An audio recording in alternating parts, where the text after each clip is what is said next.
Hi students, जब भी हम किसी प्रोग्राम या सॉफ्टवेयर जैसे MS Word, Excel, PowerPoint, Notepad, WordPad और भी कई प्रकार के एप्लीकेशंस में काम करते हैं तो कीबोर्ड का बहुत ही ज्यादा इस्तेमाल होता है। तो दोस्तों, अगर आपको कीबोर्ड को अच्छे से इस्तेमाल करना नहीं आता तो आपको बहुत सारे इश्यूज का सामना करना पड़ सकता है। तो आज इस कंप्यूटर ट्रेनिंग कोर्स की क्लास 6 में हम आपको कीबोर्ड के सारे कीज के बारे में बताएंगे और साथ ही साथ उनको इस्तेमाल करना सिखाएंगे। तो दोस्तों, आप इस वीडियो को स्टार्ट से एंड तक बिल्कुल भी स्किप ना करें, क्योंकि इसको पूरा देखने के बाद आप कीबोर्ड में मास्टर बन सकते हैं। तो चलिए दोस्तों, कीबोर्ड को सीखना शुरू करते हैं।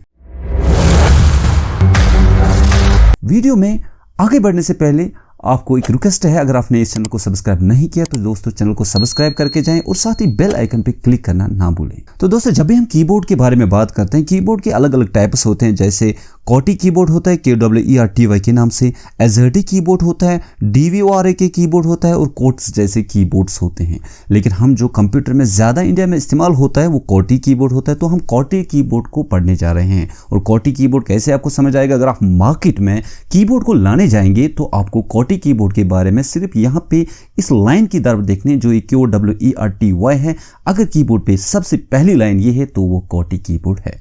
तो चलिए दोस्तों, शुरू करते हैं। सबसे पहले कीबोर्ड को जब हम देखेंगे तो सबसे ऊपर वाली लाइन जो होती है वो फंक्शन कीज़ की होती है। लेकिन इस ऊपर वाली लाइन के बाद भी कुछ एक्स्ट्रा कीज़ हो सकते हैं, जो मल्टी फंक्शनल कीज़ भी अवेलेबल होती है आजकल के कीबोर्ड्स में।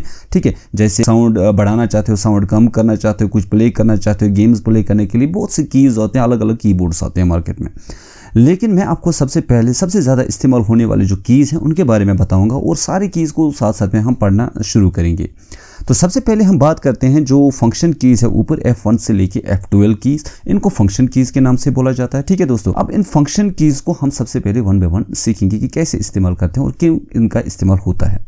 जैसे दोस्तों, अगर हम सबसे पहले फंक्शन की से पहले आप एस्केप की देखोगे, और एस्केप की का इस्तेमाल क्यों होता है। और इस एस्केप की का इस्तेमाल होता है किसी चीज़ को स्टॉप करने के लिए। क्या कोई एप्लीकेशन है उसको आपने स्टॉप करने हैं तो एस्केप की यूज़ होता है, या किसी एप्लीकेशन से आपने एक स्टेप बैक आना है, बैक यूज़ करना है, तो किसी एप्लीकेशन को क्लोज करने के लिए भी कभी कभार एस्केप की का यूज़ होता है, किसी जगह से वापस आने के लिए भी। तो दोस्तों, आप देख सकते हो यहाँ पे एक पावरपॉइंट प्रेजेंटेशन ओपन की है मैंने। अब अगर आप इस प्रेजेंटेशन से वापस आना चाहते हो तो आप एस्केप की का इस्तेमाल कर सकते हो। मैंने एस्केप की प्रेस कर दी और ये प्रेजेंटेशन जो व्यू थी वो उससे वापस आ गया है। इसी तरह अगर हम वर्ड एप्लीकेशन को ओपन करेंगे तो आपको कभी कभार जरूरत होती है, जब आप F1 की को प्रेस करोगे तो हेल्प ऑप्शन आ जाएगा आपको सामने। आप यहाँ पे देख सकते हो हेल्प ऑप्शन आ चुका है सामने। अगर आपको किसी भी ऑप्शन समझ नहीं आ रहा तो आप हेल्प ले सकते हो, लेकिन यहाँ पे इंटरनेट कनेक्टेड नहीं है, इसलिए आपको हेल्प का पूरा ऑप्शन यहाँ पे दिखाई नहीं दे रहा है। तो दोस्तों, अब हम बात करते हैं जो भी यहाँ पे F2 फंक्शन की आपको दिख रही है, F2 से रिनेम होते हैं। कोई भी फोल्डर या फाइल आपको रिनेम करना है तो F2 कीबोर्ड का आप यूज़ कर सकते हो, F2 फंक्शन की का आप इस्तेमाल कर सकते हैं। जैसे यहाँ पे आप देख सकते हो लेक्चर नंबर 3 इस फोल्डर को मैंने सेलेक्ट कर दिया, F2 प्रेस कर दिया, अब देखो यहाँ पे रिनेम का ऑप्शन आ गया है। लेक्चर 1 कर दिया सेलेक्ट, F2 प्रेस कर दिया, यहाँ देखो रिनेम का ऑप्शन आ गया। अब आप इसे आराम से रिनेम कर सकते हो। तो दोस्तों, अब हम बात करते हैं फंक्शन की F3 की। आप यहाँ पे देख सकते हो सर्च, अगर आपको कोई भी चीज़ सर्च करनी है तो आपको माउस के थ्रू जाने की ज़रूरत नहीं पड़ेगी। आप यहाँ पे F3 फंक्शन की यूज़ कर सकते हैं और F3 से आप यहाँ पे सर्च बार में गए हैं। कहाँ पे, मैं यहाँ पे सर्च बार में जाके किसी भी फाइल, फोल्डर, वीडियो को सर्च कर सकता हूँ। जैसे मुझे कोई फाइल है, एक प्रेजेंटेशन की फाइल है, एक प्रेजेंटेशन की फाइल को सर्च करना है और यहाँ पे प्रेजेंटेशन मैंने लिख दिया, और प्रेजेंटेशन की भी जितनी भी फाइल्स होगी वो आपको यहाँ पे डिस्प्ले होगी और आप इसको डायरेक्टली ओपन कर सकते हैं। तो दोस्तों, अब हम बात करते हैं F4 फंक्शन की। तो F4 फंक्शन से क्या करोगे आप दोस्तों, अगर आप एक्सेल में हैं, जैसे मैंने एक्सेल फाइल ओपन पे नेम और पेरेंट्स को आप यहाँ पे बोल्ड कर रहे हो, और अगर आपने इस नेम को भी करना है बोल्ड, तो लास्ट रिपीटेड की चीज़ मैंने बोल्ड की है, तो जब आप F4 फंक्शन की प्रेस करोगे तो ये बोल्ड हो जाएगा। आप देखो नेम बोल्ड हो चुका है। और दोस्तों, अगर आप एक्सेल की शीट को क्लोज करना चाहते हो, जो एक्सेल की शीट है, जो स्प्रेड शीट आपके सामने है, इस शीट को, जो भी एक्सेल का शीट है, शीट को क्लोज करना चाहते हो तो Ctrl F4 आप प्रेस करोगे, Ctrl F4 से शीट क्लोज हो जाएगी। तो इन फंक्शन कीज़ को अगर आप किसी और से मिलाते हो तो कुछ और फंक्शन जनरेट होती है। तो अलग अलग फंक्शंस अलग अलग सॉफ्टवेयर्स में अलग अलग चीज़ों के लिए इस्तेमाल होते हैं, जो आहिस्ता आहिस्ता आप सीखोगे। तो फिलहाल हम बिगिनर हैं तो बिगिनिंग लेवल में हम जा रहे हैं और बिगिनिंग लेवल से हम सीखना शुरू करते हैं। इसी तरह दोस्तों, फंक्शन की F5 की बारी है। अगर आपने कोई भी प्रेजेंटेशन ओपन है, इस प्रेजेंटेशन को रन करना चाहते हो तो आप सिंपल F5 की को प्रेस करें, देखो प्रेजेंटेशन रन हो जाएगी, आपको जो करंट स्क्रीन है वो बढ़िया हो जाएगी। और इस तरह से आप एरो कीज़ का, जो भी एरो कीज़ है कीबोर्ड के ऊपर, उन एरो कीज़ का इस्तेमाल आप कर सकते हो, इसे लेफ्ट और राइट ले जाने में। आप देख सकते हैं यहाँ पे। ठीक है दोस्तों, और एस्केप की का मैंने पहले ही बताया था, एस्केप की करके हम वापस आ जाएंगे यहाँ पे। और इसी तरह F5 का काम रिफ्रेश के लिए भी होता है। अगर आपको कंप्यूटर रिफ्रेश करना है, राइट क्लिक करके आप रिफ्रेश करते हो और F5 की से एक रिफ्रेश भी होता है कंप्यूटर। आप देखो कंप्यूटर रिफ्रेश हो रहा है। और माइक्रोसॉफ्ट वर्ड की बात करेंगे, जब आप माइक्रोसॉफ्ट वर्ड में F5 की प्रेस करेंगे तो यहाँ पे गो टू का जो फंक्शन है वो हाईलाइट हो जाता है। और गो टू में आपको सीधे गो टू पेज, किस पेज पे जाना है, मैं पेज नंबर 3 पे जंप करूँगा और एंटर प्रेस करूँगा तो सीधे हम पेज नंबर 3 पे गए हैं।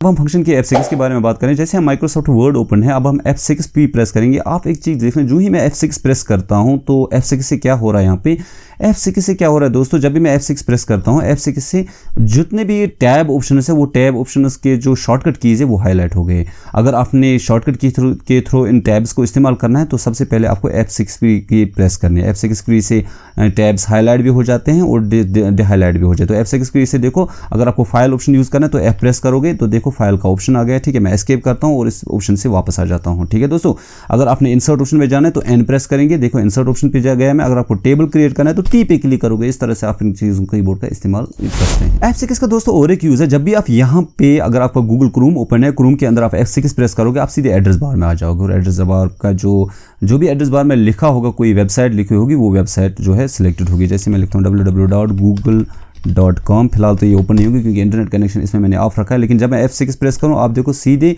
जो मैंने वेबसाइट दी है वो सिलेक्ट होगी और इसको सिलेक्ट करने के बाद आप कॉपी पेस्ट भी कर सकते हैं। ऑटोमेटिकली जो एड्रेस में है वो एड्रेस सिलेक्ट हो गया है। अब हम दोस्तों F7 की बात करते हैं। जब मैं कीबोर्ड से दोस्तों F7 प्रेस करता हूँ और ऑटोमेटिकली इसने पहली लाइन सेलेक्ट कर दी कि इसमें स्पेलिंग प्रॉब्लम है, तो यहाँ पे लाइन पे सिलेक्ट कर दे, इस लाइन को सिलेक्ट कर दे, ये देखो सही होगा। अब देखो हाईवे स्पेलिंग गलत है, यहाँ पे इसने लिया कि हाईवे स्पेलिंग गलत है और यहाँ पे आप ये वाला हाईवेज लिख सकते हो या हाईवे लिख सकते हो, जो भी ऑप्शन आप सिलेक्ट करोगे। इस तरह F7 से स्पेलिंग मिस्टेक्स जो भी होते हैं आपके वो चेक होते हैं माइक्रोसॉफ्ट वर्ड के अंदर। जब भी आप कंप्यूटर ऑन करते हो दोस्तों, कंप्यूटर ऑन करने के बाद आपको जो बूट सेटअप आता है उसमें अगर आप F8 प्रेस करोगे, F8 से आप सेफ मोड में जा सकते हैं। अगर हम दोस्तों F10 की बात करेंगे तो F10 में क्या देख सकते हो, जब भी आप यहाँ पे इन 3 डॉट्स पे क्लिक करते हैं दोस्तों, 3 डॉट्स पे इस क्रोम के सारे ऑप्शन आपको आ रहे हैं। लेकिन अगर मैं F10 प्रेस करूं तो F10 से क्या होगा, डायरेक्टली ये 3 डॉट सेलेक्ट हो जाएगा और आप एंटर प्रेस करके आप देख सकते हो ये डॉट्स पे के ऑप्शन जो है वो आपको सामने दिख रहे हैं। इसी तरह F10 का इस्तेमाल, यहाँ पे F10 का इस्तेमाल फिर से यहाँ पे वही ऑप्शन ओपन करने के लिए माइक्रोसॉफ्ट वर्ड में इस्तेमाल होता है। आपको किसी भी ऑप्शन में जाना है तो शॉर्टकट मेन्यूज ऑप्शन आपको सामने आ रहे हैं, तो ये हाईलाइट और डिहाईलाइट हो रहा है। अगर आप F11 की बात करें तो F11 से क्या होगा, जो स्क्रीन है वो फुल स्क्रीन में आ जाएगा। F11 प्रेस कर दिया तो आपका जो ये देख सकते हो कि विंडोज फुल स्क्रीन में आ चुका है और F11 फिर से प्रेस करके फिर से बराबर आपको देखो फुल स्क्रीन में F11 से हो रहा है। इसी तरह अगर आपको कोई भी डॉक्यूमेंट सेव रखने हैं, जैसे माइक्रोसॉफ्ट वर्ड में आपको सेव रखना है, कोई फाइल सेव करनी है, तो सेव एज करने के लिए आप F12 की प्रेस करोगे तो सेव एज का ऑप्शन आ जाएगा और यहाँ पे नाम लिखने के बाद आप डॉक्यूमेंट को सीधे सेव कर सकते हैं। और फंक्शन कीज के नीचे भी बहुत सारी कीज है, न्यूमेरिकल कीज है, आप देख सकते हो 1 से लेके 0 तक, 1 2 3 4 5 6 8 9 0 तक। और उसके बाद आपको कैरेक्टर कीज, इन सबको एक्चुअल में 1 2 3 जितने भी कीज हैं इनको कैरेक्टर कीज बोलते हैं और यहाँ पे भी अवेलेबल है। और लेफ्ट साइड में आपको न्यूमेरिकल कीबोर्ड भी अवेलेबल है, इनको न्यूमेरिकल कीज बोलते हैं, जो आपको इस्तेमाल होता है numerical keys and character keys, जो आप टाइपिंग के लिए इस्तेमाल करते हैं। कोई भी वर्ड या कैरेक्टर अगर आपको लिखना, अगर आपको कोई भी चीज़ लिखनी है इसमें से, जब भी आप लिखोगे तो बाय डिफ़ॉल्ट जब भी आप टाइप करते हो तो ये स्मॉल लेटर्स में आता है। जैसे मैं लिखता हूँ, ठीक है, जैसे मैंने लिखा डू नॉट,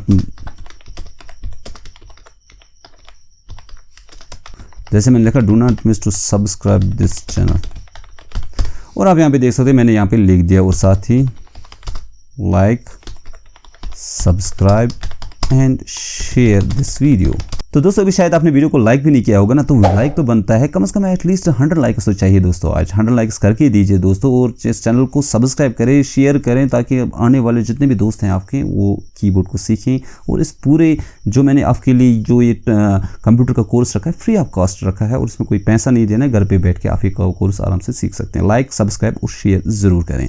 तो दोस्तों यहाँ पे मैं लिख रहा हूँ और जब भी मैं कोई वर्ड मैंने लिखा, सारा वर्ड जो है आप देख सकते हो, ठीक है, जो है स्मॉल लेटर में आ रहा है। और आप देख लो कोई भी कैरेक्टर की आप प्रेस करोगे वही आ जाएगा। लेकिन आप देख सकते हो बहुत सारी कीज़ ऐसी होती है जिनके ऊपर डबल कम है, जैसे 1 से लेके आप 0 तक देखोगे बहुत सारी कीज़ है। इन कीज़ के साथ आप देख सकते हो मॉडिफायर कीज़ भी होते हैं, जैसे यहाँ पे मॉडिफायर की शिफ्ट है, कंट्रोल ऑल्ट इस साइड में भी है, शिफ्ट कंट्रोल ऑल्ट इस साइड में भी। लेकिन आप एक चीज़ याद रखें दोस्तों, आपको एक की दिखेगी, बैक स्पेस की भी दिखेगी आपको यहाँ पे। अगर आप यहाँ पे बैक स्पेस करेंगे तो बैक स्पेस से देख सकते हो आप, बैक स्पेस से क्या हो रहा है, एक एक कैरेक्टर आप यहाँ पे रब कर सकते हो। लेकिन अगर आपने यहाँ पे इस पूरी लाइन को सिलेक्ट कर दे। सिलेक्ट करने के बाद आप बैक स्पेस प्रेस करोगे तो ये पूरी लाइन हट जाएगी। तो ठीक है दोस्तों, यहाँ पे अगर आप इन जो यूज़ करना चाहते हो, जैसे मैंने इसको बैक स्पेस करके रब कर दे। लेकिन अगर एक चीज़ अगर आप कंट्रोल का इस्तेमाल करोगे, जो मैंने मॉडिफायर कीज बोल, कंट्रोल के साथ किसी कैरेक्टर की को इस्तेमाल करोगे तो एक फंक्शन क्रिएट होगी।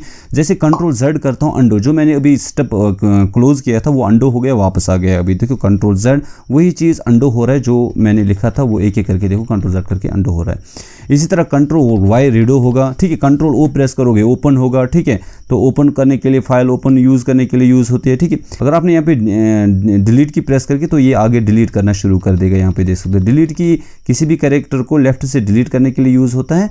और अगर आपको फाइल या फोल्डर डिलीट करना है तो उस फाइल या फोल्डर को डिलीट करने के लिए भी यूज़ होता है। इसके बाद दोस्तों आप देख सकते हो कैप्स लॉक का कमाल। आपने कैप्स लॉक आपने ऑन कर दिया, कैप्स लॉक पे प्रेस कर दिया, कैप्स लॉक ऑन आएगा और यहाँ पे आपको लाइट आ जाएगी ए बटन के ऊपर। ए बटन के ऊपर लाइट रेड आ गई। अगर आपको कलर रेड आ गई तो कैप्स लॉक ऑन है। फिर ऑफ करोगे कैप्स लॉक ऑफ हो जाएगा। कैप्स लॉक ऑन करने का मतलब है जो भी आप लेटर्स लिखोगे वो कैपिटल में आ जाएंगे, जो भी आप यहाँ पे कैरेक्टर लिखोगे वो कैपिटल में आ जाएगा।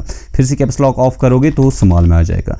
लेकिन दोस्तों बहुत सारी कीज़ ऐसी होते हैं जो मल्टी फंक्शनल कीज़ है, जो मल्टी फंक्शन है, एक एक की दो दो तीन तीन काम करती है, जो एक की एक से ज़्यादा काम करते हैं। जैसे न्यूमेरिकल कीज़ देखोगे, इसकी मल्टी फंक्शन है, दो काम करते हैं। अगर आप डायरेक्ट 1 2 3 लिखोगे तो देखो 1 2 3 डायरेक्ट आ रहे हैं। लेकिन अगर आपके इसके ऊपर की फंक्शंस का यूज़ करना है तो शिफ्ट, जो मैंने अभी मॉडिफायर की बोली थी, शिफ्ट का इस्तेमाल करना है। तो शिफ्ट का इस्तेमाल करके जैसे शिफ्ट +6 मैंने प्रेस किया तो कैरेट का साइन आया। शिफ्ट +9 मैंने प्रेस किया तो जो है ये 9 प्रेस आया। शिफ्ट +4 किया प्रेस डॉलर आया। शिफ्ट +2 प्रेस किया @ आया। शिफ्ट +1 प्रेस किया नोट ऑफ एक्सक्लेमेशन आया। शिफ्ट प्लस, जो भी आप शिफ्ट के साथ प्रेस करोगे जो ऊपर वाली जो फंक्शन है वो यहाँ पे डिस्प्ले होना शुरू हो जाएगी दोस्तों।